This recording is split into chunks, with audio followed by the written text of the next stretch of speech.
Hola, muy buenos días. Soy Andrés Cañizales, director de Media Análisis. Me da mucho gusto estar esta mañana acá con este grupo de estudiantes de la Universidad de los Andes en el núcleo Táchira. Pues nosotros en Media Análisis y en los distintos proyectos que tenemos hemos siempre privilegiado poder estar en diálogo, en comunicación con las universidades y especialmente con las universidades que están en las regiones dentro de Venezuela. Nuestra organización también funciona fuera, digamos, de la capital. Estamos en Barquisimeto y eso ya nos da un sello de identidad regional. Solemos decir que miramos al país desde las regiones.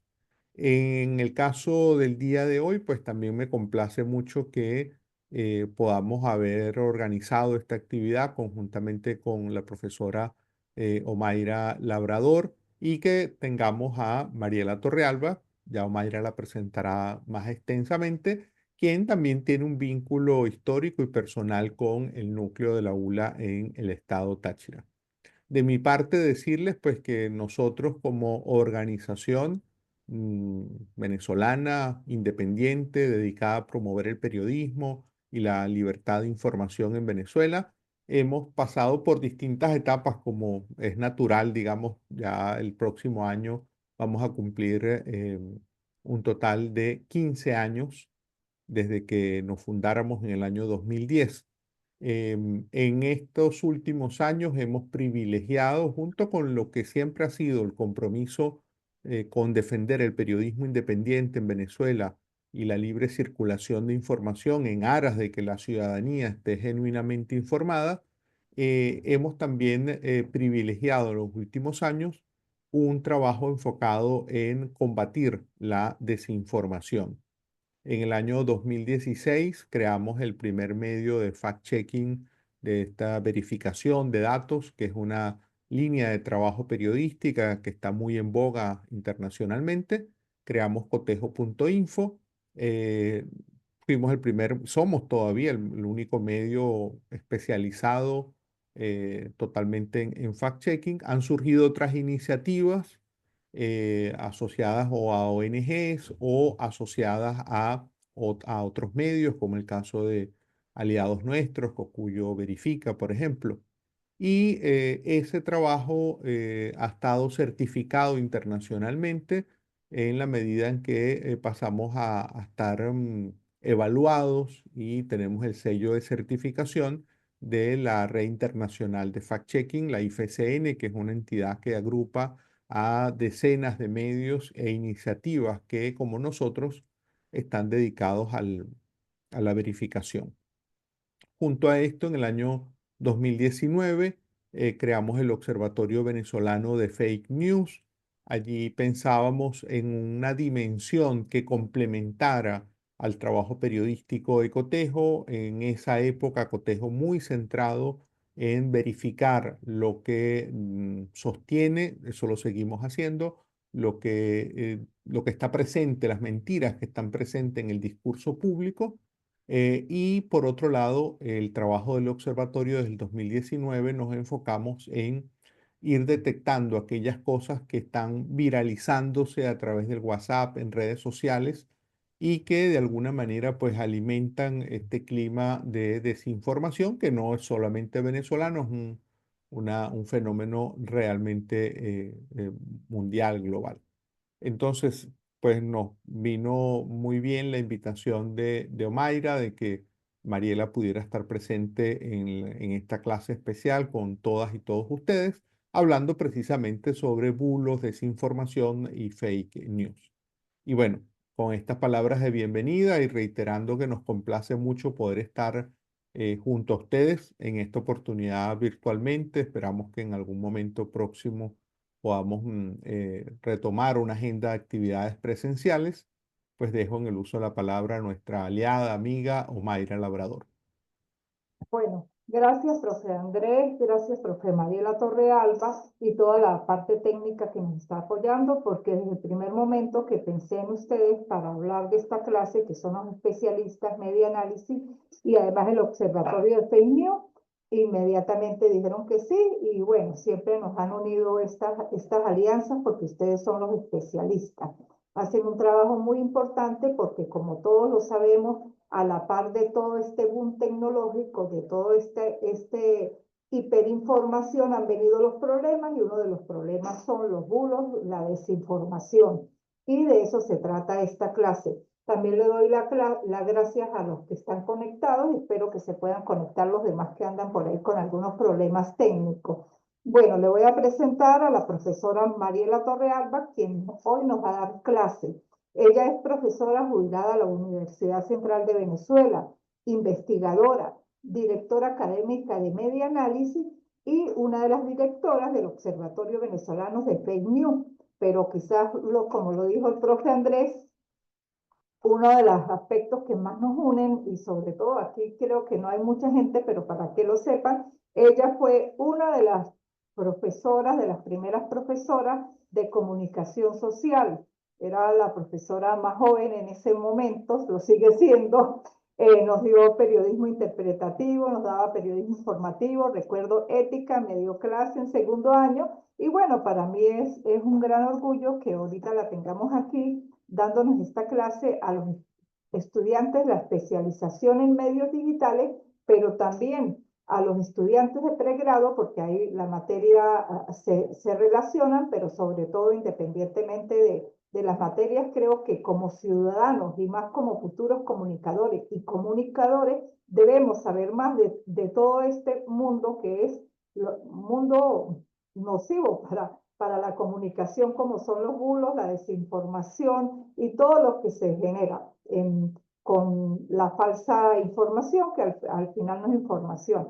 De esto nos hablará la profesora Mariela Torrealba, así que le doy las gracias y bueno, comencemos. Además, muchas gracias por disponer de un sábado que todos sabemos que hay muchas ocupaciones, pero lo vamos a dedicar 2 horas a aprender y sobre todo a poner en práctica lo que aprendamos para no estar repitiendo y sobre todo como comunicadores y futuros comunicadores preguntando, ¿esto será verdad? Si a todas luces es un bulo. Bueno, profe Mariela, las palabras son suyas.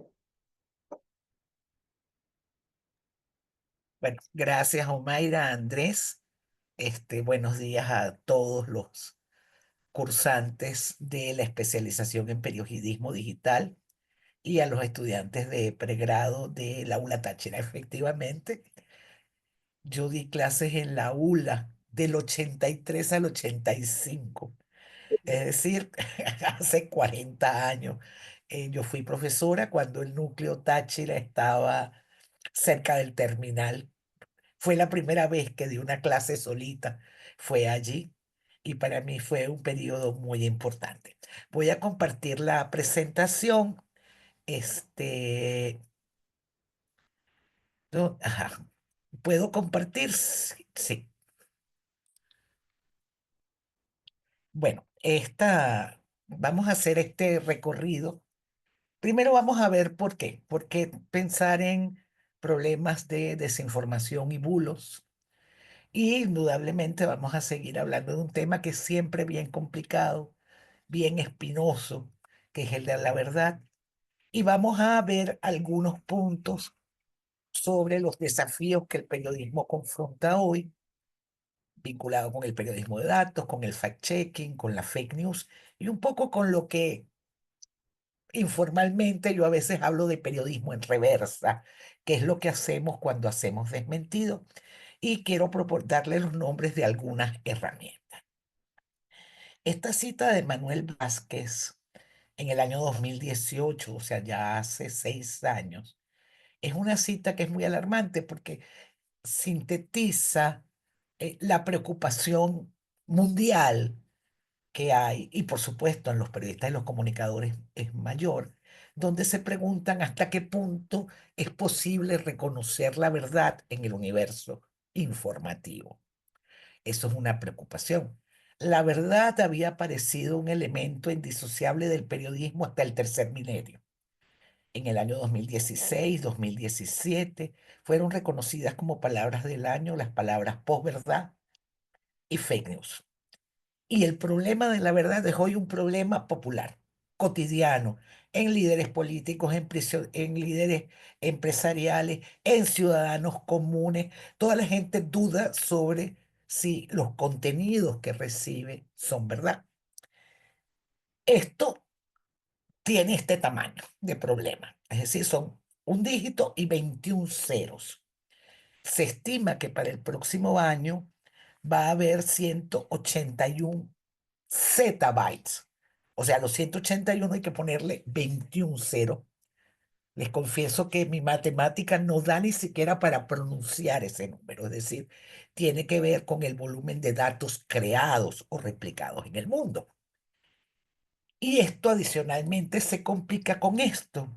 Ilya Chumailov publicó en la revista Nature en septiembre un artículo sobre el posible colapso de la inteligencia artificial, porque él estima, y eso lo saca también Infobae la semana pasada, que el uso de datos sintéticos es un arma de doble filo, porque su costo y los tiempos de generación son muy bajos, puede introducir errores, pero se estima que nos podemos quedar sin información generada por textos y por usuarios reales. Estiman que se puede agotar tan pronto como el 2026. Inclusive ustedes pueden ver el colapso del modelo como lo presentan allí. Están primero 6 tipos de perros. Ese es el modelo con el que se alimenta a una inteligencia artificial. Acá el modelo de la inteligencia artificial genera una respuesta. 4 perros iguales y 2 diferentes. ¿Ok? En la primera había 2 perros más o menos parecidos. Cuando una IA se alimenta de otra IA, todos los perros empiezan a ser iguales. Y luego todos los perros empiezan a ser un amasijo. El ejemplo que presentan de textos es similar porque termina siendo X, W, Y, Z, etcétera, ¿no? ¿Qué sucede? El cambio estructural del ecosistema informativo que nos tornó a todos en potenciales emisores resquebrajó la confianza en la verdad del periodismo. ¿Ok? Por otra parte, tuvimos un vertiginoso crecimiento de bulos y fake news. Una fácil reproducción hizo que la verificación fuera un tema urgente y fundamental para el periodismo. Y vamos a encontrar en este siglo y en este milenio preocupaciones por el desarrollo del fact-checking, por el periodismo de datos, preocupación por las noticias falsas y falseadas, por la desinformación. De hecho, todos los organismos multilaterales están abocados hoy a realizar normativas, planteamientos en relación a cómo enfrentar el problema de la desinformación. Había un señor con una linterna buscando la verdad. Y la verdad, lo decía al principio, es un tema complicado, espinoso. Hay que ver cómo distinguirla de la ficción, hay que ver cómo distinguirla de la mentira, pero sobre todo debemos tener en cuenta que un relato, una versión, un video son un relato, una versión, un video, no son verdad o mentira por sí mismos, son una construcción. Y la verdad tiene una serie de problemas. ¿Por qué? Porque la verdad, sobre todo cuando es información, es un poder. Y esto lo sabía Napoleón, quien creó la primera, lo que quizás sea la primera oficina de prensa, y le escribía a los encargados de esta oficina y les decía, es que esa oficina no lee los periódicos, yo necesito que anuncien mi victoria antes de la llegada de las tropas. O sea, él estaba consciente de ese problema. En el siglo XX vamos a tener por lo menos 2 casos clásicos, ¿no? El caso de un jovencito, Orson Welles, que realiza una transmisión del libro de H.G. Wells, de la Guerra de los Mundos, que hace unos pocos días se celebraron 70 y pico de años, 80 y pico de años de su ocurrencia. El Times de Londres anunció la muerte de Lenin 27 veces antes de que ocurriera. La muerte de Fidel y la muerte de Chávez también, sobre todo la de Fidel, fueron anunciadas muchas veces antes que ocurrieran. Eh, tenemos un caso que fue mi primer campanazo para preocuparme por temas de la verdad a principios de los 80, que fue un premio Pulitzer que se le otorgó a Janet Cook. Janet Cook hizo una serie de reportajes sobre niños heroinómanos. El niño, hace muchos años ya, creo que se llamaba Henry, era un niño negro, hijo de padres heroinómanos, tenía 5 años, era adicto a la heroína antes de nacer. Bueno, esto puso al FBI, a la DEA de aquel entonces, a buscar a Henry.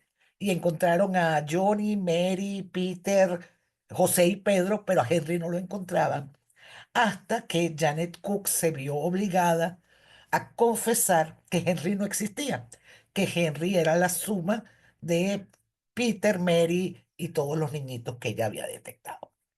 No solo le quitaron el Pulitzer a Janet Cook, sino que la referencia a Janet Cook en las páginas del Pulitzer no aparece. Un caso a principios de siglo que fue muy grave fueron todo el caso vinculado con las armas químicas de Bush. Las vacunas, no solo a partir de COVID, sino desde antes, han sido un campo fértil de generación de bulos. Lo vimos en la pandemia de COVID-19. Los desastres naturales también son espacios en los cuales se aprovecha para crear una serie de bulos, rumores, desinformaciones. La invasión a Rusia, Ucrania, este año que medio planeta ha estado en elecciones, los bulos han sido de cualquier tenor y de cada vez mayor alcance. Pese a que siempre, entre comillas, hubo noticias falsas y falseadas, se contaba con un presente social de referencia, por lo menos hasta este milenio. Contábamos con instituciones que tenían reconocimiento para dirimir lo que era lo verdadero. Y como el proceso de producción de información era muy lento, si el Times de Londres se equivocaba anunciando la muerte de Lenin, eso no había alcanzado tal velocidad, tal amplitud sobre el planeta. Y al día siguiente el mismo Times de Londres decía, nos equivocamos, no se murió. Y continuaban allí. Además, las instituciones usualmente contaban con un único canal para dirimir lo verdadero. Ahora la situación es diferente. Todos necesitamos aprender a verificar. En el caso de los periodistas y los comunicadores, mucho mayor. Pero yo creo que todos los ciudadanos deben aprender a verificar, porque es la única manera de que como ciudadanos podemos ejercer plenamente nuestra condición ciudadana, mediática e informacional. Todos tenemos que aprender a ser emisores responsables, a ser receptores críticos, ¿ok? Esto supone nuevos desafíos para las sociedades y para los ciudadanos, la necesidad de nuevas competencias y capacidades, la necesidad de nuevas prácticas. Fíjense ustedes que en el 98, cuando se aprobó la primera LOPNA en Venezuela, uno de sus artículos planteaba que debía ser un contenido la educación para los medios. Por supuesto, hablábamos, en el 98 se hablaba de educación para los medios. Eso no pasó. La idea era que tenía que haber un componente igualito que matemáticas, lengua, geografía o historia. Hoy todos necesitamos esa formación. En el caso de los periodistas es aún mayor, porque tenemos nuevos y algunos viejos desafíos. Por un lado tenemos la verificación.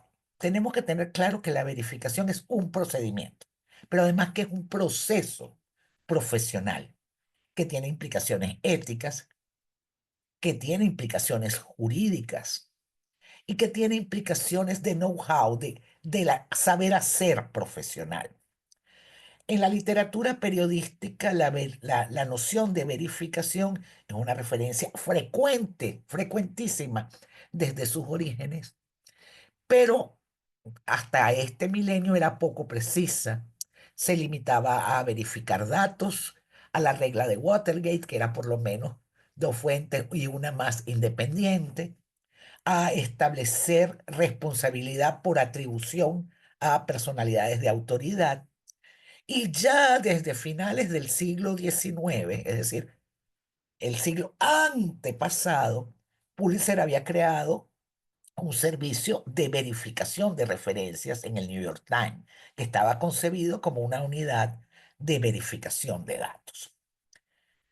La verificación es un procedimiento profesional mediante el cual el periodista, ya va, déjame quitar esto de aquí, y el medio realizan procesos de investigación, comprobación y contraste de la información y de los datos y de las fuentes obtenidos para el proceso de elaboración de la información periodística.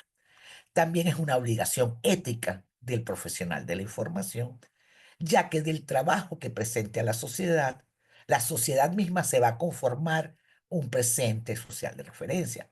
Tenemos claro en la Constitución y en la mayor parte de las legislaciones la necesidad del periodismo que sea veraz, que es una condición de verdad, es una obligación establecida desde la Constitución. Y también el problema de las verdades es un problema ético. En el Código de Ética se establece la obligación de tratar de ser verdad. Eh, la desinformación, cuando yo aprendí el concepto de desinformación, cuando lo aprendió Andrés, cuando lo aprendió Mayra, la desinformación era solo una falta, una carencia, una insuficiencia. Sin embargo, hoy el término desinformación se va a referir fundamentalmente a los esfuerzos de determinados agentes por desinformar con mentiras, con medias verdades, intoxicando, saturando al ciudadano en distintas operaciones de desinformación. Se le llama información problemática, información tóxica.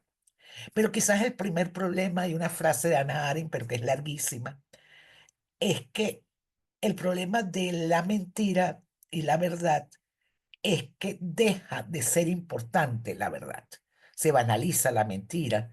La desinformación desemboca en una banalización de la mentira y por ende en la relativización de la verdad, dijo Carmen Beatriz Fernández en un estudio que hace sobre la desinformación hace 4 años. Se discute mucho si debe hablarse de fake news. Hay quienes se ponen furiosos porque se pone la palabra falso o falseado al lado de noticias y que las noticias no pueden ser falsas. A ver, en inglés lo vamos a ver cuando veamos las cosas. El adjetivo fake puede ser traducido como falso o falseado. La noción de falseado en español supone que hay el interés, la voluntad de alguien en adulterar la realidad, ¿ok? Este, pero las fake news no son sinónimo de desinformación, son parte de la desinformación. La omisión de información es desinformación. La saturación de información es desinformación. La manipulación de información, minimización, maximización, creación de globos de ensayo, son todas formas de desinformación. Tenemos además, lo refería Andrés, informaciones falsas que es verdad que han sido dichas. Pensemos en el caso en el mes de septiembre, cuando el candidato, hoy presidente, Donald Trump, dijo que los migrantes haitianos se comían a las mascotas, ¿no? Lo que dijo era mentira, pero no era mentira que lo dijo. Entonces, para enfrentarse a este enorme campo de lo que son la desinformación y los bulos, tenemos que se plantean nuevos desafíos para el periodista que han sido asumidos a través de 3 estrategias: periodismo de datos, fact-checking y desmentidos. Sin embargo, tenemos algunas preocupaciones renovadas a principios de milenio. Quizás una de las más conocidas es la doctrina de verificación de Bill Kovacs y Tom Rosenstiel, quienes hicieron una encuesta enorme en medio y estudiaron las distintas estrategias de verificación. Creo que entrevistaron cerca de 500 personas en una enorme cantidad de medios en Estados Unidos sobre cómo se verificaba, cómo había estrategias de edición crítica, de edición contrastada. Un grupo de canadienses también hicieron estudios sobre cómo los periodistas ejercían esta práctica, pero quizás las estrategias que más se han trabajado, que más han trabajado el proceso de verificación sean las asociadas con el desarrollo del fact-checking y el periodismo de datos. ¿Me están oyendo todo bien, sin problema?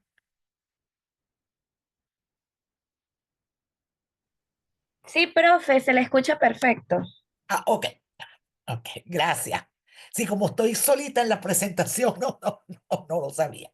Ok, el periodismo de datos. Esta frase es muy linda porque dice, cuando la información era escasa, la mayoría de nuestros esfuerzos estaban consagrados a cazar y recolectar. Es la imagen del periodo del siglo XIX y el siglo XX que buscaba y buscaba información. Ahora la información es más abundante. A decir verdad, es abrumadora, pero procesar es lo más importante, ¿ok? Esa es quizás la mayor tarea del periodismo. Procesamos en dos niveles. Un análisis para dar sentido y estructurar el infinito flujo de datos y presentación para, bueno, acá es un poco duro, para meter en la cabeza del consumidor lo que es relevante. Como la ciencia, el periodismo de datos revela su método y presenta sus hallazgos de un modo que pueda ser verificado por replicación. Ya no se cree en el periodismo por sí mismo, sino por los datos que transparentemente presenta. Para caracterizar el periodismo de datos podemos decir, obvio, diría uno de mis hermanos que se escribe con W, todo periodismo trabaja con datos. ¿Cuál es la diferencia? Trabaja de forma colaborativa con grandes volúmenes de datos. Periodismo de datos devino de algunas tendencias que se llamaban periodismo asistido por computadoras del siglo pasado. Se hicieron algunos trabajos, inclusive en los 70, con bases de datos de a quién se les daba créditos hipotecarios en Estados Unidos y se demostró que la población afroamericana tenía menos oportunidades de tener créditos para compra de vivienda. También se requieren nuevas competencias. Se requiere que el periodista tenga manejo estadístico, manejo de bases de datos, manejo de palabras clave, manejo de etiquetas, ya que interrogará o construirá bases de datos nuevas. Es una investigación que analiza, contextualiza y humaniza. Tiene que buscar hacer visible historias significativas para la ciudadanía y sobre todo es transparente y comprometida con las audiencias. Laura Sommer dice que el periodismo de datos propone un nuevo pacto de lectura. Los autores y las firmas tienen menos peso y los datos cobran mayor relevancia y protagonismo. No se supone que el lector crea en el periodismo de datos necesariamente por la trayectoria de sus emisores o el peso de su firma. No se genera un vínculo de confianza en base a aciertos anteriores, sino que se le propone al lector que crea en esa información porque puede verificar por sí mismo cada una de las cosas que se afirman. Por eso, cuando vemos un trabajo de periodismo de datos, vamos a encontrar enlaces a bases de datos, cuadros estadísticos y distinta información que puede demostrar. En el fondo, el lector que le crea al periodismo de datos porque se le está presentando la información para que él saque sus propias conclusiones. ¿Ok? El desafío que se plantea es el de trasladar la confianza pública anclada en los medios tradicionales hacia la propia comunidad que se sirve de herramientas que están al alcance de cualquier ciudadano. Paul Bradshaw presenta estas dos pirámides, ¿no? La pirámide invertida del periodismo de datos y una pirámide normal, donde señala el proceso de compilar, acopiar, limpiar, contextualizar, combinar, y que para comunicar tiene que visualizarse, narrarse, socializarse, humanizarse, personalizarse y darle sentido de utilidad. El fact-check. Quizás lo que sea la primera plataforma de fact-checking vio luz en el año 2001, la plataforma Spinsanity, que se describía como un perro guardián no partidista que develará las trampas de los políticos, la prensa, etc. En el año 2003 se va a fundar factcheck.org. A lo largo de este siglo han surgido diversas prácticas de fact-checking en dos modalidades, ¿no? Comunidad especial vinculada generalmente con las ONG o comunidades especiales en sus medios tradicionales, más medios específicos para el fact-checking. En el 2010 se va a crear Chequeado en Argentina y en el 2016 se va a fundar Cotejo en la ciudad de Barquisimeto. En 2017 fue establecido el 2 de abril como el Día Internacional del Fact-Checking y había 126 sitios web y organizaciones dedicadas al fact-checking activas. Era el doble del 2015. Casi 10 años después, o sea, ahora en noviembre del 2024, se cuenta con 446 plataformas, ¿ok? De las que están activas 378 e inactivas 126. Esto de activas e inactivas tiene que ver con si se están registradas ante la Red Internacional de Fact-Checking, que es todo un proceso que requiere una serie de trámites para ello. En el caso de Venezuela tenemos 3. Está Cotejo, en la ciudad de Barquisimeto, y está Cocuyo Chequea, que está vinculada con Efecto Cocuyo, y está Espaja, que está vinculada con una ONG que es Transparencia. ¿Okay? El fact-checking. Yo creo que este esquema que hace Rodríguez Pérez, que es un periodista chileno, es quizás la más fluida, ¿no?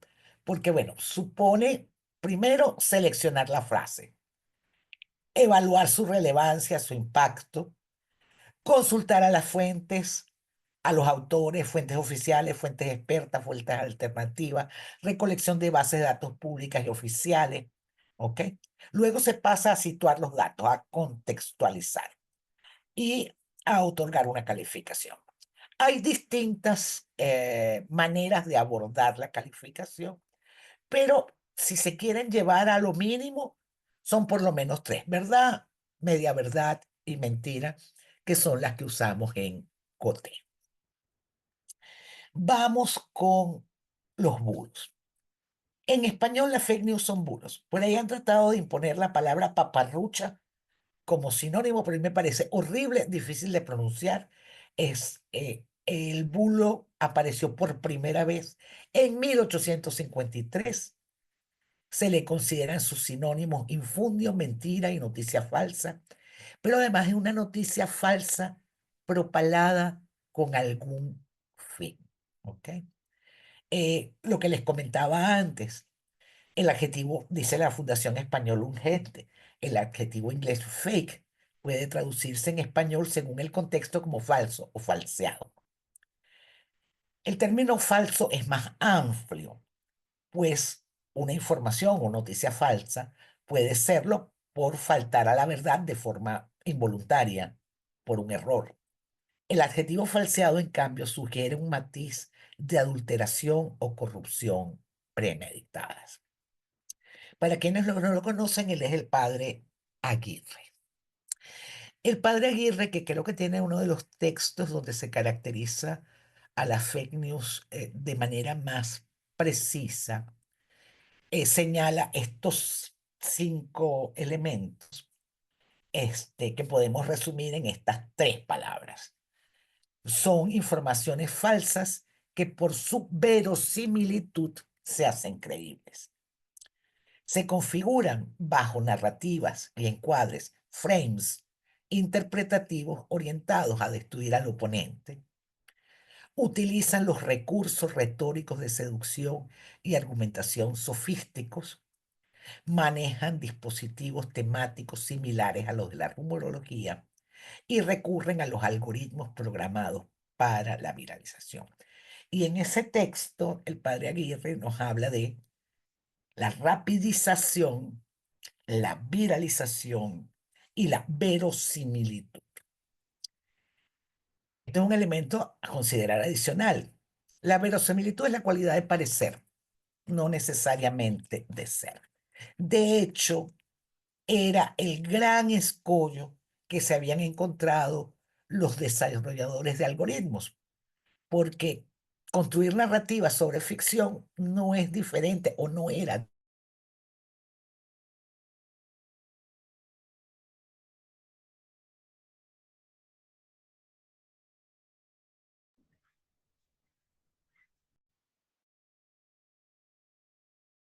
Es un problema esencialmente humano y la verosimilitud era fundamentalmente detectada por humanos.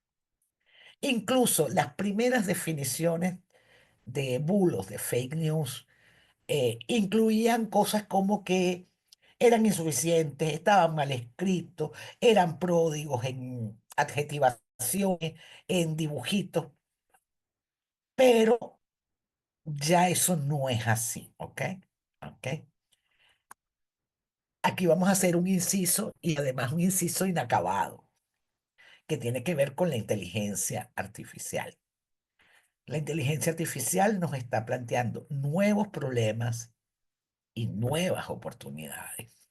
Yo estuve revisando y hoy hay cerca de 70.000 empresas trabajando, desarrollando cosas, elementos vinculados con la inteligencia artificial, desde la más diversa escala, ¿ok? Tenemos 115 millones de empresas en el mundo usando inteligencia artificial, ¿ok? En China, tenemos un 58% de despliegue de inteligencia artificial, que es que va de los desarrolladores directos a los usuarios. Y este es un campo que está en gerundio, que está aprendiendo, que está cambiando, que está analizando, y tendremos que esperar no mucho. ¿Ok? También se está discutiendo cómo enfrentar la desinformación.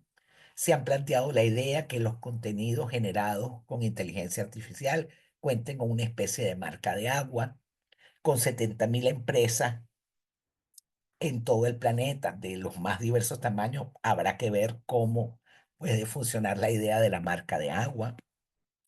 Ya tenemos una regulación en Europa del 2023 y otra del 2024, y Estados Unidos antier, o sea, hace menos de 10 días, no, hace 15 días, anunció que van a generar una normativa para el trabajo con inteligencia artificial.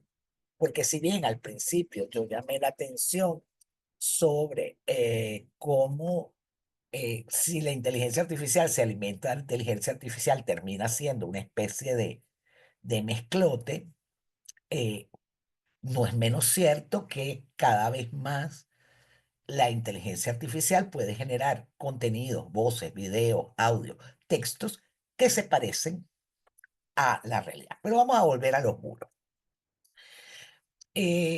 María Fernanda Rodríguez, profesora de la ULA, señala que la fake news tiene siempre un propósito. La fake news, los bulos, no son gratuitos. Los ejemplos sobran, todos podemos echar mano de ellos, ¿ok?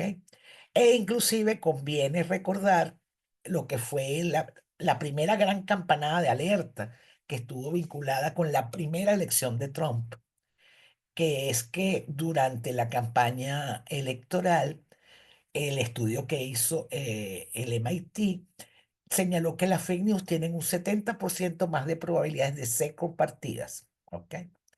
Entonces, yo busqué esa referencia porque ahí fue en el momento en que la idea de fake news, pues verdad, y ese 70% de las fake news que tienen mayores posibilidades de ser compartidas que la información verdadera, viene de ese momento. Pero simplemente los bulos no buscan solo desinformar, buscan influir en el público para lograr acciones o comportamientos específicos. El caldo de cultivo de las fake news es la desinformación masificada, ¿ok? en un contexto donde predomina la posverdad, circunstancia en que los hechos objetivos influyen menos en la formación de la opinión pública que las referencias a emociones o a creencias personales o a la realidad, pero además también influyen en la toma de decisiones y en la opinión pública. María Fernanda, que trabajó con nosotros, y Rodolfo, que aún trabajan, Rodolfo dice, ¿por qué la gente se empeña en difundir falsedades?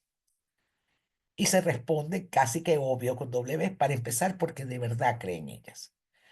Porque, ojo, eso es un elemento que es muy importante. La viralización es impulsada por los algoritmos, pero la viralización es porque personas como cualquiera de nosotros le da retweet, le da reenviar, contribuye a la multiplicación de la información. La gente coincide, si un contenido coincide con lo que cree la persona, no importa que no sea cierto. No sé si han visto alguno de los videos sobre los 800 muertos en un estacionamiento en Valencia en la catástrofe. Se ha hablado de que no hallaron muertos, de que entraron con botes, entraron no sé qué, y la gente sigue insistiendo. ¿Por qué? Porque tienen un sesgo cognitivo, ¿ok? Una interpretación errónea y lógica de la realidad a partir de la información disponible. Estos son atajos que utiliza nuestro cerebro. Somos más proclives a creer lo que pensado, lo que ya creemos, y por otra parte, es más fácil y rápido que detenerse a pensar. Voy a salir un momentico de aquí. Déjame ir para acá. Ya voy a seguir. Pero, ajá. Están claros. Vamos bien. Luego vamos a hacer un espacio para preguntas, salvo que quieran hacer algunas preguntas ahora, porque me queda un poquito todavía ya un poco con lo que es directamente los desmentidos. ¿Están por allí? Sí, sí, todo claro. Yo creo que las preguntas quedarán para el final. Vale, sigo compartiendo entonces.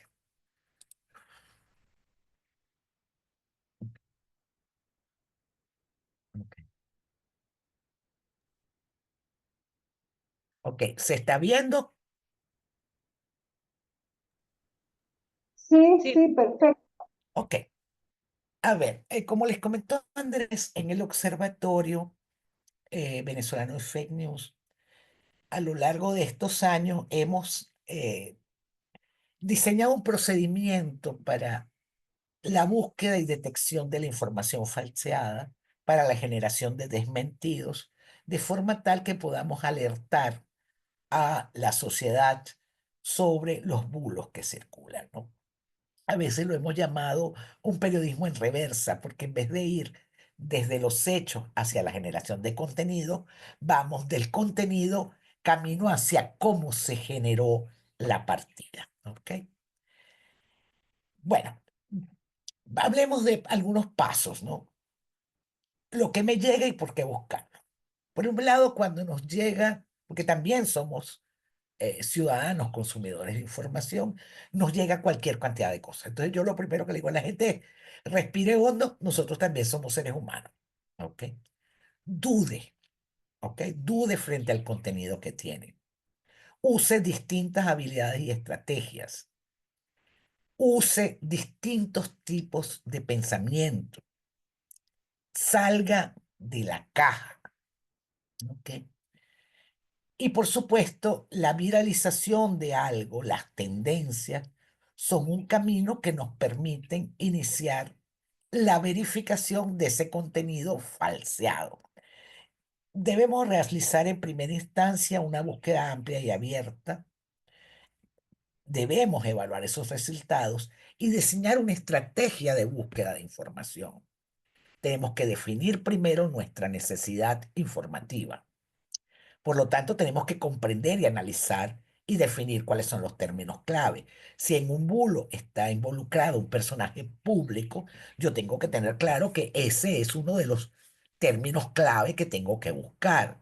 Si hay una temática en particular, los enunciados. Tengo que elaborar hacer una logística y hacer un enunciado que me permitan hacer un esquema de investigación. Así suena muy formal, ¿no? Pero la idea es que si yo tengo un bulo sobre los 800 muertos en el estacionamiento este de Valencia, ¿ok? O sobre el incremento del bono a los jubilados del Seguro Social en Venezuela. Yo tengo que saber que en mis términos tiene que estar el Seguro Social, tiene que estar las redes que agrupan a jubilados y pensionados, que tengo que tener claridad sobre esos temas y decir, ajá, ¿qué es lo que tengo que buscar? Revisar primero las redes oficiales del Seguro Social, las redes oficiales de los grupos de pensionados y oficiados, buscar cuál ha sido ese. Tengo que trazar esa estrategia y evaluar los resultados. Lo ideal es que me devuelva. Además hay otro mundo, además de Google y de la inteligencia artificial, que ya vieron que puede reproducir perros iguales, ¿no? Tenemos bases de datos de organismos internacionales y nacionales, gremiales, profesionales, académicos, empresariales. Hay una enorme cantidad de bibliotecas virtuales y bibliotecas digitales. Hay revistas y buscadores especializados. Hay organismos de investigación y universidades. Hay redes y comunidades. Hay personas. Afine la búsqueda sería esta idea. Pero además, para afinar la búsqueda, tengo que saber buscar. Aunque esto pareciera obvio, mucha gente lo ignora. Y si hacemos una búsqueda plana y me salen 39 millones de resultados, es igualito a que no me saliera nada. Además, debo saber que los primeros resultados que me salgan en una búsqueda van a ser resultados interesados, impulsados hacia arriba por algoritmos, por las plataformas publicitarias, etc. Por lo tanto, yo tengo que ver cómo buscar más finamente y utilizar los operadores, lo que llaman los operadores booleanos, que son y, o, no, ¿ok? Pero que también son comillas, que también es más. Inclusive AFP tiene un curso en línea de verificación, AFP Factual, donde hay toda una clase virtual sobre los distintos tipos de operadores y cómo buscar. Ok, aquí Gabriel dice que hay compañeros que tienen problemas para ingresar. Dejo eso en el camino. Gracias, Gabriel. Entonces, la idea es que si yo utilizo y, yo digo seguro y bono, me va a traer todo lo que tenga las palabras seguro y bono. Si yo digo seguro o bono, me va a traer las palabras que, todos los contenidos que tengan seguro más todos los contenidos que tengan bono. Si yo digo no, eso es importante, seguro, bono, no, clap. Ya ahí estoy excluyendo una información. Tengo relaciones de proximidad que puedo establecer con comillas o con el signo más. Puedo ampliar añadiendo asteriscos o definiendo, utilizando el tipo, indicando el tipo de archivo. Puedo definir la fecha, puedo definir el alcance geográfico. Todos esos elementos me ayudan a saber. Y bueno, aparte de, tenemos tres grandes herramientas. Google normal, la búsqueda de Google por imágenes y el Google Fact Checker Explorer, que es un motor de búsqueda para buscar, ¿ok? Ya. Y aquí les hice una lista de dónde conseguir herramientas. Vamos a encontrar un montón de herramientas en Internet, algunas gratuitas, casi todas en Internet. El proyecto Desconfío de Argentina tiene en ese enlace, Omaira les va a proporcionar la ponencia luego, 9 herramientas para verificación de imágenes y videos. La Red Global de Periodismo de Investigación tiene un centro de recursos, guías y herramientas. La Red Internacional de Fact-Checking tiene cursos y herramientas. Algunos cursos viejos de hace un año o dos están gratis. ¿Ok? La UNESCO tiene guías prácticas, cajas de herramientas. En el área de salud y ciencia tienen un montón de herramientas.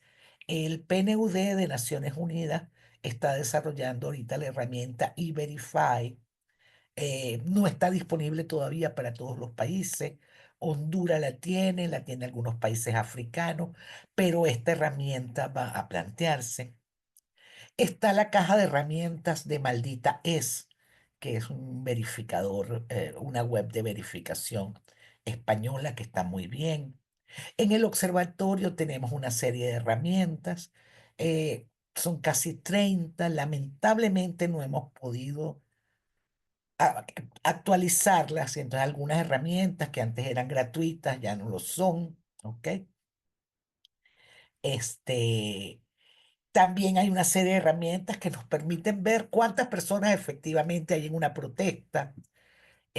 Por ejemplo, con unas lluvias el año pasado, por ejemplo, que iban a afectar a Margarita y se decía que iba a haber un huracán, hay una herramienta que se llama Skyline Scanner que me permite ver una serie de sitios, monumentos o sitios naturales en tiempo real.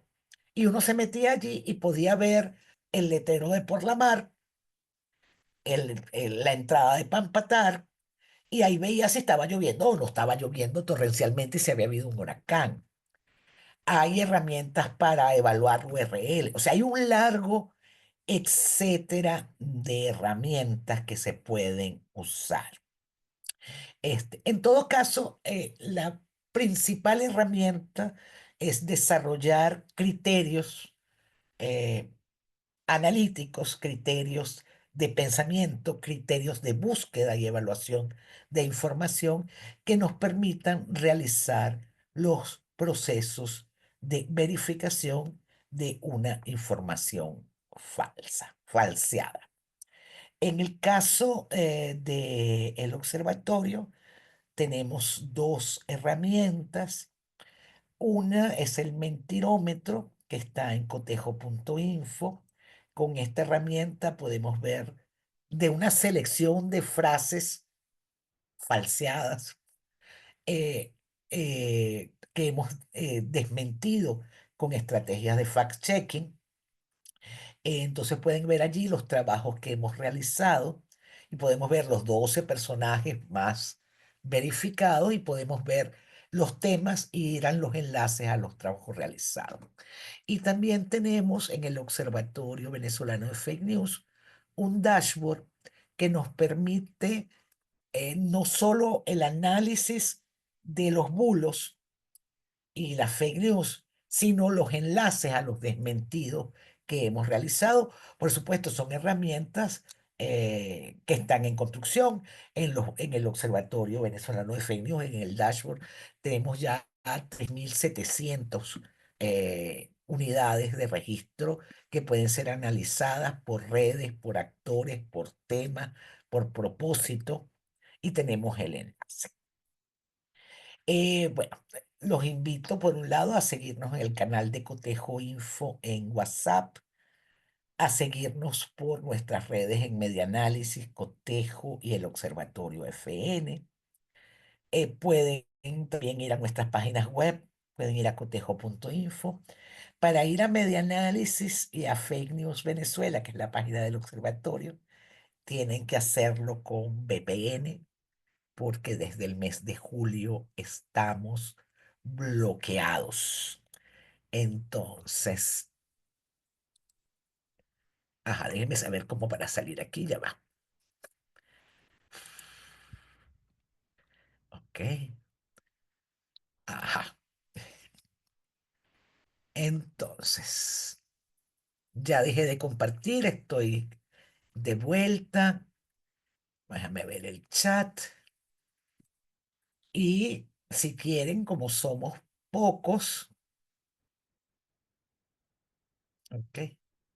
Somos pocos, si levantan la mano, podemos pasar ya un poco a lo que sería la conversación, aclaratorias. Gabriel, tienes la palabra.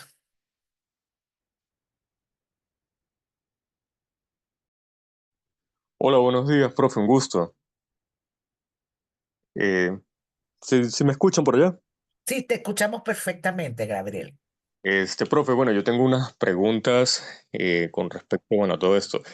Actualmente, bueno, esto está en las leyes venezolanas, ¿no? Incluso en las normativas periodísticas, pero actualmente, ¿qué se está haciendo para sancionar a periodistas que se prestan para la creación de bulos, ¿no?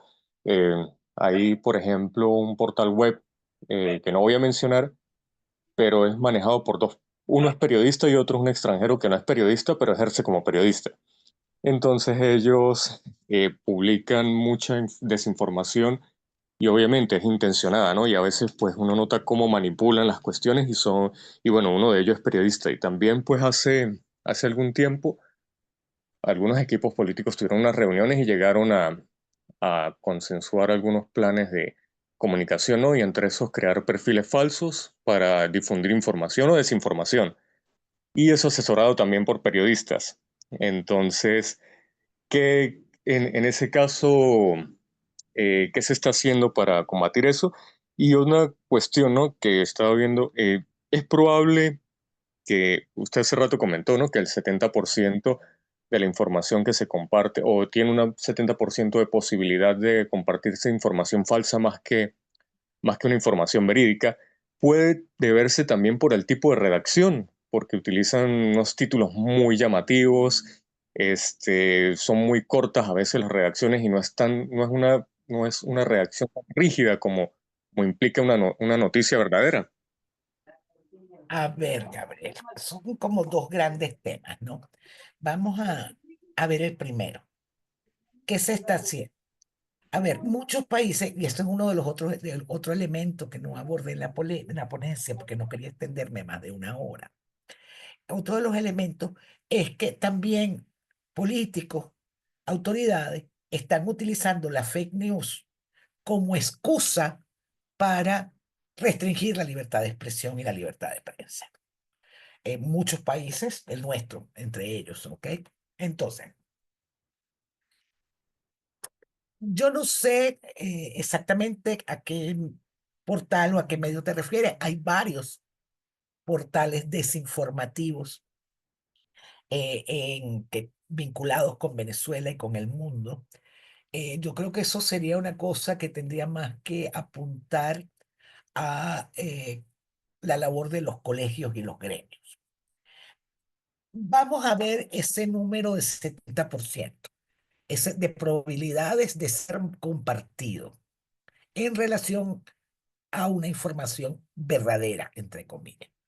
Eso fue en el 2016, 2014, 2015 que se hizo el estudio.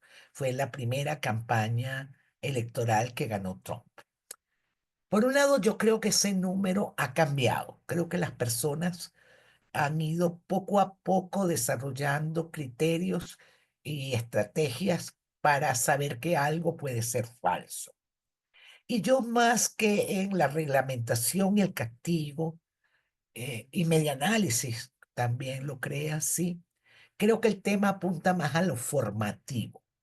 Es decir, la UNESCO está planteando la necesidad de una alfabetización mediática e informacional de la población. Creo que en la medida en que todos seamos conscientes de nuestro propio algoritmo, de las implicaciones de las redes, que seamos capaces de evaluar críticamente los contenidos que recibimos y que seamos responsables en los contenidos que replicamos. El problema de la desinformación no es que va a desaparecer, pero sí que se va a minimizar. Entonces, en ese sentido, creo que debemos apuntar más hacia un elemento formativo para que la población tenga criterios y pueda diferenciar y distinguir lo que ocurre. Con relación a estos portales desinformantes, en Medianálisis hemos hecho algunos estudios en el marco de la coalición Se Informa, que hemos publicado en nuestra web, donde hemos analizado qué cosas se publican, quiénes las publican, cuál es el interés en publicarlo. Y creo que dar eso a conocer es muy, muy importante. Entonces, ese número del 70 se los puse para que supieran de dónde venía. Yo no sé si ese número es así hoy, ¿ok? Eso habría que verlo porque hemos cambiado mucho. Lo que sí es que a ver, la ciudadanía fue primero una ciudadanía civil, después fue una ciudadanía política. En muchos países estamos esperando todavía una ciudadanía social, pero esta es una ciudadanía mediática e informacional. Para ejercer plenamente nuestros deberes y nuestros derechos, tenemos que estar capacitados, tenemos que estar conscientes de nuestro propio algoritmo y debemos nosotros manipular a nuestro algoritmo y no que el algoritmo me manipule a mí. Recuerden que lo que yo le dé like, reenvíe, republique, comparta, el algoritmo va a decir, ah, a esta señora le gustó esto, vamos a enviarle, voy a enviarle. Entonces empiezo a ver el mundo desde el agujero de mi ombligo. ¿Por qué? Porque me van a enviar solo cosas que ya yo plenamente, previamente creo y comparto. Entonces, en ese sentido es muy importante el proceso de alfabetización. Eso con relación a la primera pregunta, Gabriel. Perdón, repíteme la segunda. Bueno, profe, era prácticamente lo mismo lo que era lo sancionatorio de los periodistas que incluso se prestan para difundir información a través de perfiles falsos y asesoran o pudieran estar asesorando este tipo de campañas, digamos, campañas propagandísticas, ¿no? Ya prácticamente pasan a ser operadores de propaganda en lugar de ser periodistas. Y una última cosita que también yo me di cuenta mientras estaba ejerciendo es que a veces, o no sé si la tendencia habrá cambiado actualmente, ¿no? Pero la gente se informaba mucho solamente con el titular. Pasaba mucho que leía un titular e inmediatamente comentaba. No leía a veces la noticia completa o no leía ni siquiera el lead. Solamente veía el titular y ya con eso sacaba una conclusión. Entonces uno como periodista a veces se sentía frustrado cuando veía eso, ¿no? Que uno a veces se esmeraba para escribir, pero la persona solamente leía el título y ya. Entonces no sé si eso habrá cambiado. Miren, a ver, uno de los grandes problemas que plantea la información, ya te doy la palabra, Andrea, Andrea, perdón. Uno de los grandes problemas que se plantea en esta nueva dimensión informativa es que el elemento democratizador que el periodismo tuvo desde inicios de la modernidad hasta finales del siglo XX, es decir, la radio era pública, ¿ok? O privada, pero el aparato de radio era algo que se prendía y se escuchaba aunque fuera pasando, ¿ok? La televisión se prendía y medio se veía mientras la gente estaba durmiendo, durmiendo televisión. Los titulares y las primeras planas se desplegaban y la gente medio veía y teníamos como sociedades un ámbito físico delimitado de información y de temas comunes. ¿Qué pasa ahora? Primero, ya no hay un ámbito físico delimitado, es más un ámbito de intereses. Por lo tanto, si a mí me gusta el hip hop, ¿ok? Y selecciono hip hop, no voy a tener conocimiento de otras cosas que estén pasando en el mundo musical porque los algoritmos de las distintas plataformas me van a enviar a lo mismo. Con relación a que la gente solo lee los titulares. A ver, el periodismo no se ejerce para, para que yo tenga una respuesta del público. Se ejerce porque yo pongo a disposición del público la información. Y del 100 de las personas, 2 la leen, 3 la profundizan, uno me responde y otros vieron el título. Eso es así, eso ha sido así siempre. Eso pasa con los videos que la gente llega y pasa, y tampoco ve los contenidos que la gente está preparando. Entonces yo creo que ese problema debemos planteárnoslo de otra manera. Además, desde la perspectiva que yo pueda resolver. ¿cómo hago yo para proporcionarle a la sociedad la mejor información posible? Entonces, bueno, a ver, Adela dice que no encuentra la mano, pero bueno, vamos a darle la palabra a Adela.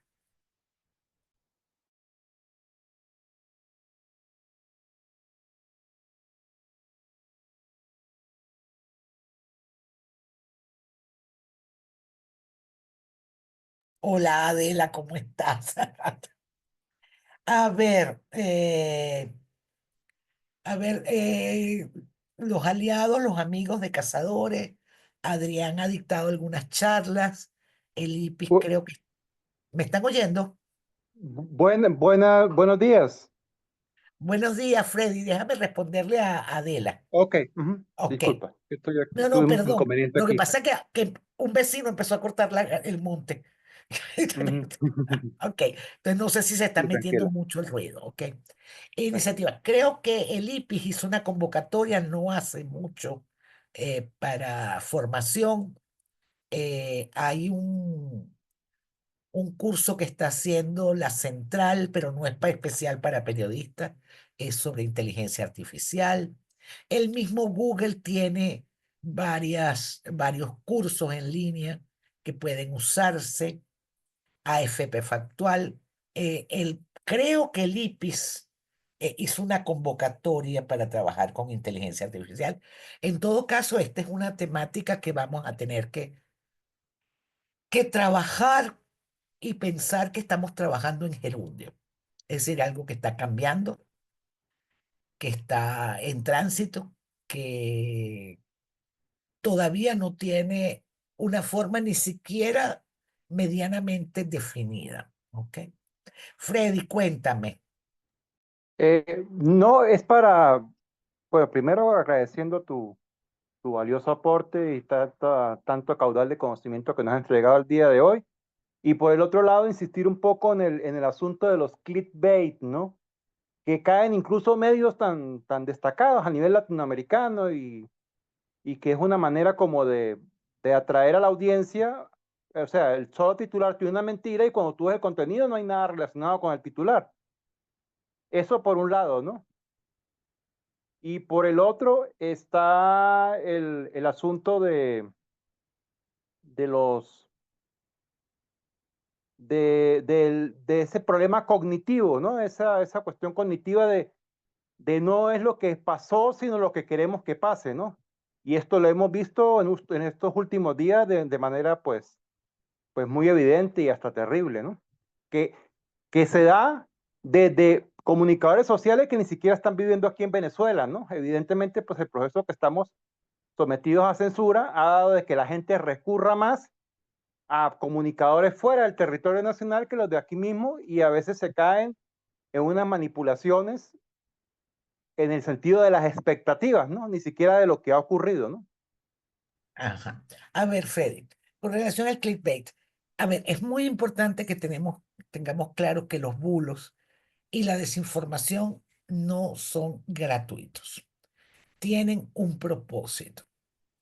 Ese propósito puede ser político-ideológico, puede ser económico, puede ser lúdico. Por ejemplo, hay un bulo que hasta cierto punto es inocente, que circula cada cierto tiempo con otras variantes, que es el famoso bulo de la Torre Eiffel iluminada con unos colores. En algún momento ha sido en homenaje a mis excusas, hubo un salto de luz y con el salto de luz se fue el internet, etcétera, ¿no? A ver, estaba con Freddy. Estaba comentando, no sé hasta qué momento se oyó que los clickbait son una manera de generar beneficios económicos para algunas personas. Perfecto, llegaron hasta la Torre Eiffel. Eso con relación a la Torre Eiffel. Y la segunda parte de tu pregunta, Freddy, que con el salto de luz se me pasó. Creo que Freddy se quedó sin voz. Es decir, Caramba. la gente quiere escuchar lo que tiene preconcebido. Entonces, pues eso es Ok, eso es chévere. A ver, hay varios elementos muy importantes, ¿no? Que hemos ido analizando y que todavía estamos por por comprender, ¿no? Uno, lo que es el pensamiento de la multitud, el pensamiento gregario, ¿ok? Eso es un elemento que es importante. Nuestra predisposición a aquello que nos es de mayor afinidad o de mayor rechazo. ¿Por qué? Porque tiene que ver, el bulo apunta a nuestra emocionalidad, ¿no?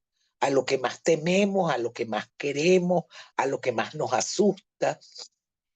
Sin embargo, yo creo que la sociedad, yo soy optimista, yo creo que la sociedad se entiende, tiene un aprendizaje. Yo creo que ya no somos tan inocentes frente a los bulos como éramos antes. Fíjense ustedes lo que pasó con el bulo de las mascotas que se comía los pobres haitianos en, no me acuerdo qué pueblo que dijo Trump. La gente lo tomó a chacota, se hicieron canciones que se hicieron virales, se hicieron una serie de cosas.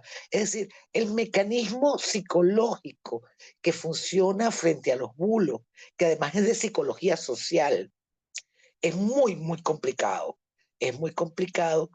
Y la única manera que podamos enfrentarnos de otra forma es que tengamos formación en medios, en redes, en plataforma, en conocimiento, de que estemos alfabetizados mediática e informacionalmente.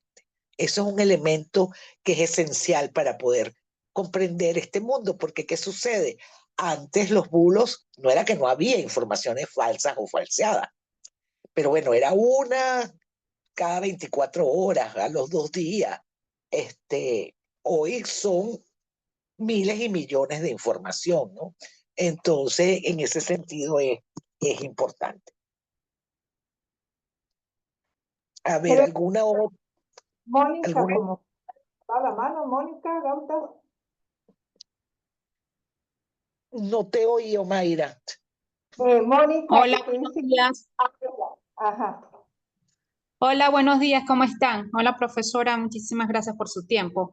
Más que todo, profe, tiene que ver con sus últimas palabras y tiene que ver con que hacemos periodismo para que la sociedad reciba información, ¿cierto? Pero ¿qué hacer, profesora, con una sociedad que esté influenciada por factores psicológicos? Usted hablaba más o menos del sesgo de confirmación y el pensamiento de economía cognitiva, es decir, la persona solamente o en ocasiones solamente lee el título. Y el sesgo de confirmación es que leen lo que quieren leer. ¿Qué hacer? Claro. Porque están estas herramientas de confirmación de información, ¿no? Pero ¿qué hacer desde el punto de vista de psicología? Preparar esa información o trabajar esa información para una sociedad que todavía a estas alturas está dominada por estos aspectos psicológicos, profe. A ver, todas las sociedades están dominadas por aspectos psicológicos en primera instancia, Mónica. Yo creo que la única manera de combatir la desinformación es con más información, con mejor información, con más formación y con mejor formación. Es decir, tenemos que ir cada uno en el marco de sus responsabilidades y en el marco de su alcance. Es decir, la desinformación en Venezuela, si bien tiene una dimensión que es común a todas las sociedades, que tiene que ver con desinformación y que solo puede minimizarse con más información y más formación, la desinformación en Venezuela tiene una dimensión de acceso a la información mucho mayor, que tiene que ver con la reducción del sistema mediático, con la falta de información, con censura, etc. Entonces, tratemos de pensar en las cosas que podemos aportar y no limitarnos a que la gente no lee el texto. Sí, bueno, trato de hacer un título mejor, más atractivo, más comprensible, que aporte más y en algún momento engancho más gente. Que la gente se deja llevar por sus propios sesgos conectivos. Yo trato de hacer, aunque sea el título, la imagen que sea cada vez mejor, cada vez proporcione más. Esa es mi responsabilidad. ¿Ok? Entonces, en ese sentido, pensemos que quizás el elemento más importante es aprender primero nosotros mismos lo que significa el ejercicio pleno de mi ciudadanía mediática, la mía. ¿Cómo hago para que mi algoritmo no me haga trampa? ¿Cómo hago para que mi algoritmo no solo me muestre lo que yo quiero ver? Okay, eso tengo que hacerlo yo responsablemente. ¿Cómo hago luego para apoyar la información y la formación de otras personas? Haciendo mejor información y aportando más en la dimensión formativa que el periodismo tiene.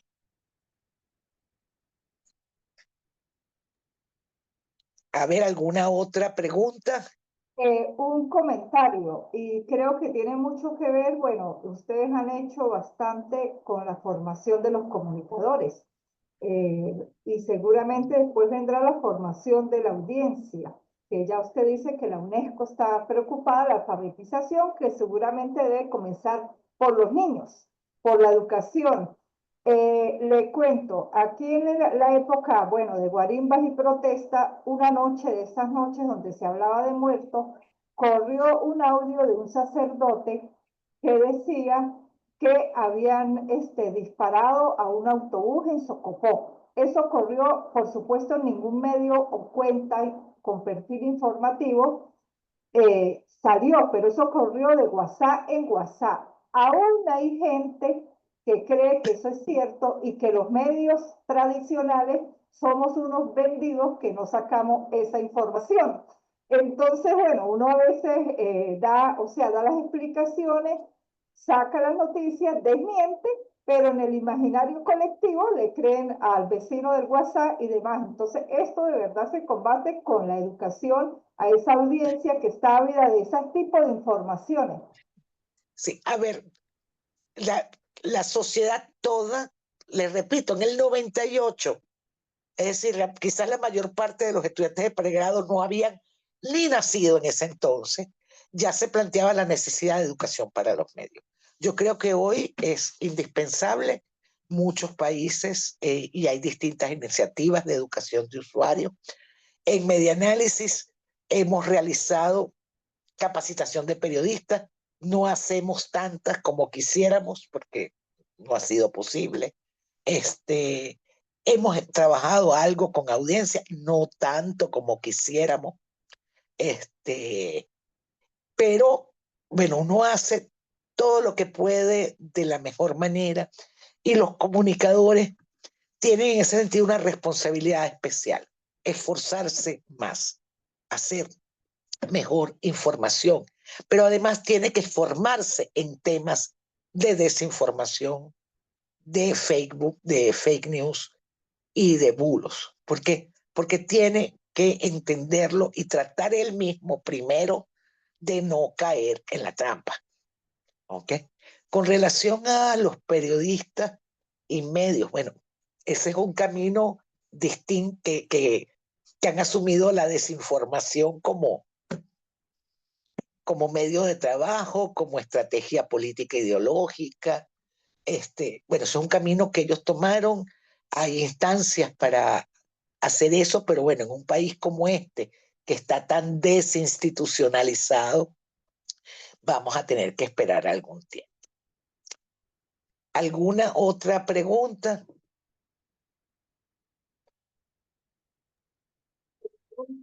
Comentarios. Ay, sí. Estoy conectada con el celular porque ahora sí la luz se fue. No, por aquí ni en el chat. Información más información. Mil gracias, dice Mónica. Aquí dice también que además los medios de comunicación que los medios de comunicación no radicados en Venezuela manipulan y bueno, y la audiencia pues se los cree. A ver, con relación a los medios no radicados en Venezuela, habrá algunos que manipulan a la audiencia, pero buena parte de los medios que nos están informando, parte, no todos, parte de sus periodistas no está radicado en Venezuela. Recordemos que hoy hay 14 periodistas presos. Yo no recuerdo en mi vida adulta tantos periodistas presos como actualmente, al mismo tiempo. Entonces, algunos periodistas, por ejemplo, Armando Info, algunos de sus periodistas están fuera, se vieron obligados a huir del país, pero hay otros periodistas de Armando Info que están aquí. Algunos periodistas de Cocuyo, no, algunos periodistas no, un par, están fuera, el resto está aquí.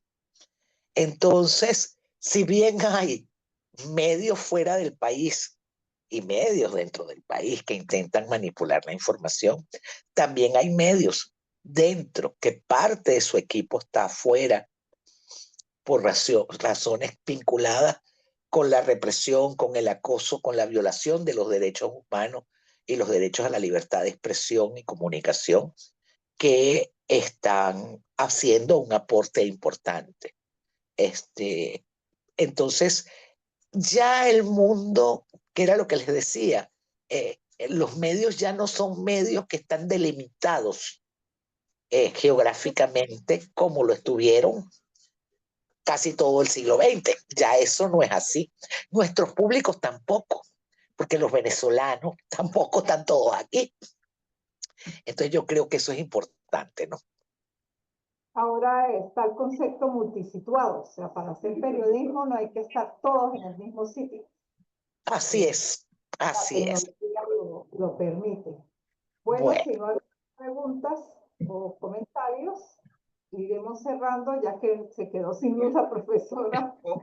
Omaira, Bueno, ajá. Omaira, Diga, es para aclarar un poco el punto. No me estoy refiriendo a Armando Info ni a algunos medios que están radicados en la ciudad de Miami, no me refiero a ellos. Me refiero incluso a gente que ni ha vivido en Venezuela, ni son venezolanos, que han creado cuentas en TikTok para para supuestamente informar, y lo que buscan es que les den aportes por lo que ellos hacen, y lo que hacen es desinformar. Lástima que no tengan en este momento los ejemplos para especificar a sí, qué me no, estoy a ver, refiriendo. exacto. Acuérdense del primer gráfico que les mostré. El volumen de zettabytes son 21 ceros. Es decir, allá vamos a encontrar de todo, pero absolutamente de todo. Por lo tanto, mis criterios de selección, el criterio que yo empleé para seguir personas, para retuitear, para republicar, para reenviar, para compartir, tengo que desarrollarlo de manera mucho más importante y más seguida. Porque el TikTok se ha convertido en una herramienta muy importante en estos momentos, ¿no? Con la situación en Venezuela, ¿no?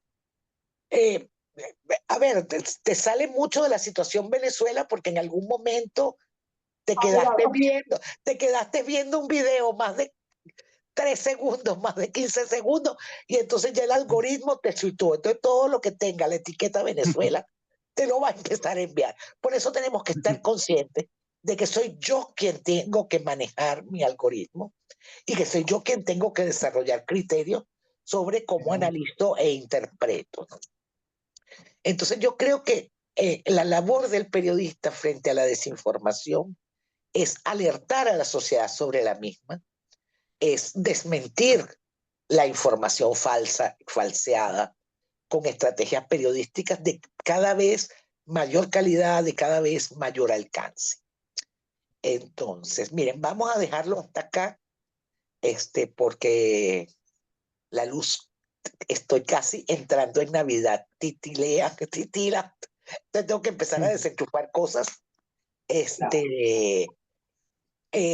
Omaira, yo te paso por correo la presentación, porque la que yo te envié ayer le hice unas correcciones y le hice cambios, ¿no? Entonces, para que la tenga y la comparta. Y de verdad, en nombre de Medianálisis, del Observatorio Venezolano de Fake News y de Cotejo, es un gusto de verdad haber estado en lo que fue mi primera casa como docente. Y bueno, Feliz día entonces a todos y de verdad un abrazote, Omaira, Adela y a todos los participantes. Gracias a ustedes en nombre de la ULA, Comunicación Social, pregrado y posgrado y los invitados especiales. Me pasan también la grabación para los que no pudieron entrar por X y Y, la puedan escuchar. Perfecto, Mayra, un abrazo. Gracias.